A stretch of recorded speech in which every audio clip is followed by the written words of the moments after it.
এই মুহূর্তের সব থেকে বড় খবর, কৃষকদের জন্য এলো বিরাট বড় আপডেট। কৃষক বন্ধু প্রকল্পের ফিল্ড ভেরিফিকেশন ফর্ম কাদের কাদের জমা করতে হবে, কাদের কাদের করতে হবে না, কি কি ডকুমেন্টস লাগবে, কোন জেলায় কোন ব্লকে কবে থেকে ক্যাম্প বসবে, কোথায় কোথায় ফর্ম জমা নেওয়া হবে, সেই বিষয়ে কিন্তু আপডেট জানানো হয়েছে। আপনার জেলায় আপনার এলাকায় কবে থেকে ক্যাম্প বসবে, কীভাবে জানতে পারবেন, কৃষকদের নামের তালিকা বা লিস্ট কোথায় গেলে আপনি দেখতে পারবেন, সেই বিষয়ে কিন্তু আপডেট জানানো হয়েছে। আমরা কিন্তু আগের দিন একটি ভিডিওটিতে বেশ কিছু জেলার কিন্তু ক্যাম্পের নোটিশ দেখিয়েছিলাম। তো আজকেও কিন্তু আমরা আরও কয়েকটি জেলার নোটিশ দেখাচ্ছি। আপনারা কিন্তু আগের সেই ভিডিওটি দেখে নেবেন। তাহলে এবার দেখে নেওয়া যাক কী বলা হয়েছে আজকের এই রিপোর্টে। আপনারা দেখতেই পাচ্ছেন, এটি কিন্তু মালদা জেলার হরিশ্চন্দ্রপুর 2 ব্লকের নোটিশ। দেখুন লেখা রয়েছে ডাকবাংলো হরিশ্চন্দ্রপুর।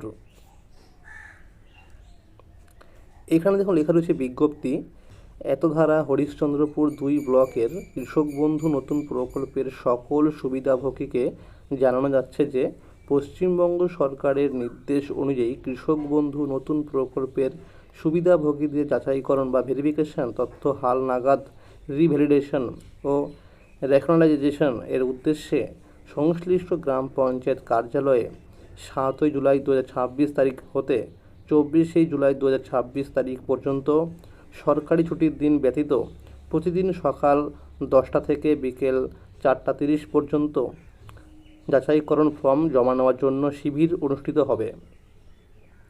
উক্ত শিবিরে উপস্থিত হয়ে সকল সুবিধাভোগীকে নির্ধারিত যাচাইকরণ ফর্ম অ্যানেক্সার 1 সংগ্রহ ও পূরণ করে সুবিধাভোগী এবং তার স্বামী স্ত্রীর উভয়ের যদি বিবাহিত হন তাহলে দেখুন লেখা রয়েছে 1 নম্বরে আধার কার্ড লাগবে, 2 নম্বর ভোটার পরিচয়পত্র, 3 নম্বর ব্যাংকের পাসবই, যেই অ্যাকাউন্টে কৃষক বন্ধু টাকা ঢোকে থাকে সেই অ্যাকাউন্টের নাম্বার দিতে হবে। 4 নম্বর জমির খতিয়ান পর্চা বা ROR শুধুমাত্র সুবিধাভোগীর, মানে যার নামে ফর্ম ফিল আপ হবে তার লাগবে। এর স্বস্বাক্ষরিত স্পষ্ট জেরক্স কপি জমা দিতে হবে, অর্থাৎ ডকুমেন্টসগুলোর মধ্যে কিন্তু সেলফ অ্যাটাস্টেড করতে হবে। এরপরে দেখুন দক্ষিণ 24 পরগনা জেলার নামখানা ব্লকের নোটিশ। দেখুন লেখা রয়েছে পশ্চিমবঙ্গ সরকারের জারিকৃত বিজ্ঞপ্তি নম্বর অনুযায়ী কৃষক বন্ধু নতুন প্রকল্পের উপভোক্তাদের যাচাইকরণ, যৌক্তিকরণ ও পুনর্বৈধকরণ কর্মসূচি ক্যাম্পের মাধ্যমে সহকারী কৃষি অধিকর্তার কার্যালয়, কর্মতীর্থ ভবন, দক্ষিণ চন্দ্রনগর, নামখানা অনুষ্ঠিত হবে। উক্ত ক্যাম্পের সময়সূচি দেখুন লেখা রয়েছে নিচের দিকে। দেখুন লেখা রয়েছে 7 জুলাই 2026 সকাল 10টা থেকে দুপুর 2টা পর্যন্ত সকল গ্রাম পঞ্চায়েত। 8 জুলাই সকাল 10টা থেকে দুপুর 2টা পর্যন্ত হরিপুর, শিবরামপুর ও ফ্রেজারগঞ্জ। 9 জুলাই সময় একই রয়েছে নামখানা, মৈশুনি। 10 জুলাই সময় একই রয়েছে নারায়ণপুর, বোথাখালী। 13 জুলাই সময় একই রয়েছে হরিপুর, বোথাখালী। 14 জুলাই সময় একই হরিপুর, বোথাখালী। 15 জুলাই সময় একই রয়েছে ফ্রেজারগঞ্জ, মৌসুনি। 17 জুলাই ফ্রেজারগঞ্জ, মৌসুনি। 20 জুলাই নামখানা, নারায়ণপুর, শিবরামপুর। 21 জুলাই নামখানা, নারায়ণপুর, শিবরামপুর। 22 জুলাই নামখানা, নারায়ণপুর, শিবরামপুর। দেখুন লেখা রয়েছে উক্ত ক্যাম্পে নিম্নলিখিত পরিষেবা প্রদান করা হবে। কৃষক বন্ধু নতুন প্রকল্পের উপভোক্তাদের পুনর্বৈধকরণ বা রিভ্যালিডেশন এর আবেদনপত্র বিতরণ ও পূরণকৃত আবেদনপত্র গ্রহণ করা হবে। অর্থাৎ সেখানে গেলে কিন্তু আপনি ফর্ম পেয়ে যাবেন এবং সেখান থেকে ফর্ম নিয়ে ফিল আপ করে ডকুমেন্ট সহ জমা করতে পারবেন। আবেদনপত্রের সঙ্গে নিম্নলিখিত নথিপত্রের স্বপ্রত্যায়িত বা সেলফ অ্যাটেস্টেড ফটোকপি জমা দিতে হবে। 1 নম্বরে আবেদনকারী ও তার স্বামী স্ত্রীর ভোটার পরিচয়পত্র। 2 নম্বর আবেদনকারী ও তার স্বামী স্ত্রীর আধার কার্ড। 3 নম্বর আবেদনকারী ও তার স্বামী স্ত্রীর ব্যাংকের অ্যাকাউন্টে বিবরণ। 4 নম্বর উপভোক্তার জমির ROR। এরপরে দেখুন পূর্ব বর্ধমান জেলার কিষাণ মান্ডি কুসুমগ্রাম মন্তেশ্বর ব্লক, এখানকার নোটিশ দেওয়া হয়েছে। এখানে দেখুন লেখা রয়েছে 7ই জুলাই 2026 মঙ্গলবার কিন্তু হবে কুসুমগ্রামে। এরপরে দেখুন 2 নম্বরে 8ই জুলাই 2026 বুধবার কুসুমগ্রাম মামুদপুর 1 গ্রাম পঞ্চায়েত অফিস, মামুদপুর 2 গ্রাম পঞ্চায়েত অফিস। 9ই জুলাই 2026 ক্যাম্প 1 হবে কুসুমগ্রামে, ক্যাম্প 2 হবে বাগাসন গ্রাম পঞ্চায়েত অফিস এবং ক্যাম্প 3 হবে শুশুনিয়া গ্রাম পঞ্চায়েত অফিস। 10ই জুলাই হবে কুসুমগ্রামে ক্যাম্প 1, আর 13ই জুলাই হবে কুসুমগ্রাম এবং ক্যাম্প 2 হবে দিনুর গ্রাম পঞ্চায়েত অফিস এবং ক্যাম্প 3 হবে মন্তেশ্বর গ্রাম পঞ্চায়েত অফিস। 14ই জুলাই হবে ক্যাম্প 1 কুসুমগ্রামে, ক্যাম্প 2 হবে ভাগরা মূলগ্রাম 1 গ্রাম পঞ্চায়েত অফিস, ক্যাম্প 3 হবে পিপলান গ্রাম পঞ্চায়েত অফিস। 15ই জুলাই হবে কুসুমগ্রামে ক্যাম্প 1, ক্যাম্প 2 হবে জামনা গ্রাম পঞ্চায়েত অফিস এবং ক্যাম্প 3 হবে মাঝের গ্রাম গ্রাম পঞ্চায়েত অফিস। 17ই জুলাই হবে ক্যাম্প 1 কুসুমগ্রামে, ক্যাম্প 2 হবে মামুদপুর 1 গ্রাম পঞ্চায়েত অফিস, ক্যাম্প 3 হবে মামুদপুর 2 গ্রাম পঞ্চায়েত অফিস। 18ই জুলাই হবে কুসুমগ্রামে ক্যাম্প 1। এরপর দেখুন লেখা রয়েছে 20 জুলাই হবে কুসুমগ্রামে ক্যাম্প 1, ক্যাম্প 2 হবে ভাগাসন গ্রাম পঞ্চায়েত অফিস, ক্যাম্প 3 হবে শুশুনিয়া গ্রাম পঞ্চায়েত অফিস। 21শে জুলাই হবে ক্যাম্প 1 কুসুমগ্রামে এবং ক্যাম্প 2 হবে পুতছুড়ি 1 গ্রাম পঞ্চায়েত অফিস এবং ক্যাম্প 3 হবে বামুনপাড়া গ্রাম পঞ্চায়েত অফিস। এরপরে 22শে জুলাই হবে কুসুমগ্রামে ক্যাম্প 1, ক্যাম্প 2 হবে দেনুর 1 গ্রাম পঞ্চায়েত অফিস, ক্যাম্প 3 হবে মন্তেশ্বর গ্রাম পঞ্চায়েত অফিস।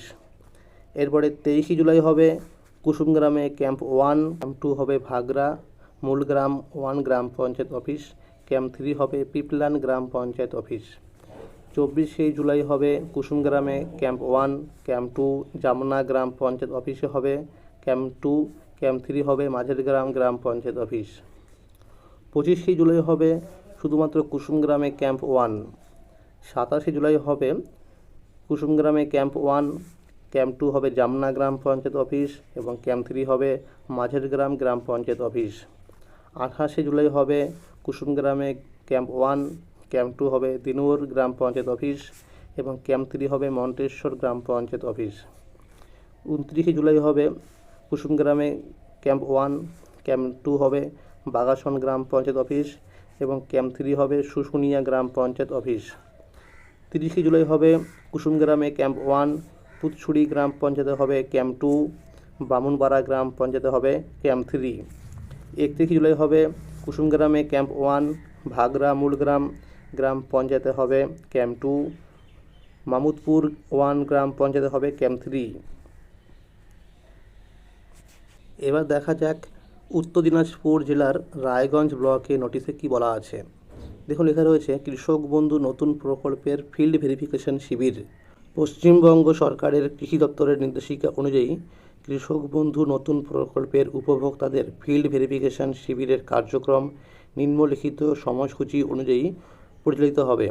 যে সমস্ত কৃষক বন্ধু নতুন প্রকল্পের উপভোক্তারা এখনও পর্যন্ত পিএম কিষাণ সম্মান নিধি প্রকল্পে নথিভুক্ত নন, শুধুমাত্র তাদেরই এই শিবিরে উপস্থিত হয়ে প্রয়োজনীয় নথিপত্র জমা দিয়ে ভেরিফিকেশন সম্পূর্ণ করতে হবে। অর্থাৎ যে সমস্ত কৃষকরা শুধুমাত্র কৃষক বন্ধু প্রকল্পে টাকা পেতেন, পিএম কিষাণ পেতেন না, তাদেরকে শুধুমাত্র এই ফিল্ড ভেরিফিকেশনে ফর্ম জমা করতে হবে। যারা ইতিমধ্যেই পিএম কিষাণ সম্মান নিধি প্রকল্পে নথিভুক্ত আছেন এবং আর্থিক সুবিধা পাচ্ছেন, তাদের এই ক্যাম্পে নথি জমা দিতে হবে না। এরপরে দেখুন এখানে কিন্তু সময়সূচি দেওয়া রয়েছে। 7ই জুলাই হবে মঙ্গলবার কমলাবাড়ি 1 ও কমলাবাড়ি 2 গ্রাম পঞ্চায়েতে। 8ই জুলাই হবে বাহিন ও বড়ুয়া গ্রাম পঞ্চায়েতে।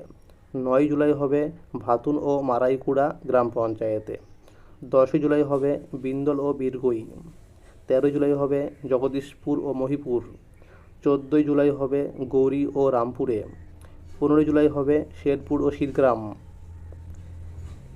এরপরে দেখুন লেখা রয়েছে গুরুত্বপূর্ণ নির্দেশাবলী। 1 নম্বর, শুধুমাত্র নির্ধারিত গ্রাম পঞ্চায়েতের কৃষকগণ নির্দিষ্ট তারিখে শিবিরে উপস্থিত হবেন। 2 নাম্বার, সমস্ত নথির আসল এবং 1 কপি করে পরিষ্কার করে জেরক্স আনতে হবে। 3 নাম্বার, অসম্পূর্ণ বা ভুল তথ্য জমা দিলে ভেরিফিকেশন হবে না। 4 নাম্বার, অযাচিত ভিড় এবং সমস্যা এড়াতে নির্দিষ্ট তারিখ ছাড়া অন্য দিনে শিবিরে উপস্থিত না হতে বিশেষ অনুরোধ করা হচ্ছে। প্রয়োজনীয় নথিপত্র: উপভোক্তার এবং উপভোক্তার স্বামী স্ত্রী ডকুমেন্টস লাগবে। আধার কার্ড, ভোটার কার্ড ও বর্তমান তারিখ অনুযায়ী ভোটার হেল্পলাইন পোর্টাল থেকে প্রাপ্ত সর্বশেষ তথ্য। ব্যাংকের পাসবই লাগবে, অবশ্যই যেন ব্যাংকের পাসবুকের সঙ্গে ডিবিটি লিঙ্ক থাকে। জমির পর্চা, খতিয়ান বা আরওআর, রেশন কার্ড, আধার সংযুক্ত মোবাইল নাম্বার, বর্তমান তারিখ অনুযায়ী বাংলার ভূমি পোর্টাল থেকে প্রাপ্ত সর্বশেষ জমির তথ্য। উপভোক্তা অবিবাহিত হলে অবিবাহিত স্বঘোষণাপত্র জমা দিতে হবে। তাহলে বুঝতেই পারলেন যে এই কৃষক বন্ধু প্রকল্পের কিন্তু যে ভেরিফিকেশন ফর্ম, এটা কিন্তু সবার জন্য নয়। যারা শুধুমাত্র কৃষক বন্ধু প্রকল্পে টাকা পেতেন, পিএম কিষাণ পেতেন না, তাদেরকেই করতে হচ্ছে। এছাড়াও আপনারা কিন্তু পঞ্চায়েতে গিয়ে বা ব্লক অফিসে বা কৃষি অফিসে গিয়ে কিন্তু নামের লিস্ট দেখতে পারবেন। সেখানে নাম থাকলে আপনাকে কিন্তু এই ভেরিফিকেশন ফর্ম জমা করতে হবে। আর মনে রাখবেন, কৃষক বন্ধু আইডি নাম্বার কিন্তু এখন ওয়েবসাইটের সম্পূর্ণ দেখাচ্ছে না। তো আপনি কিন্তু যেখানে ফর্ম জমা করবেন সেই আধিকারিকদের বললে তারা কিন্তু ওয়েবসাইট থেকে আপনার কেবিআইডি নম্বরটা বের করে দেবে। তাহলে আজকের এই ছিল আপডেট। এই রকম আরও নতুন নতুন আপডেট পেতে হলে চ্যানেলটিকে অবশ্যই মনে করে সাবস্ক্রাইব করে রাখবেন এবং সকলের কাছে শেয়ার করে দেবেন। আর যদি ভিডিওটি ভালো লেগে থাকে অবশ্যই একটি লাইক করে দেবেন। ধন্যবাদ।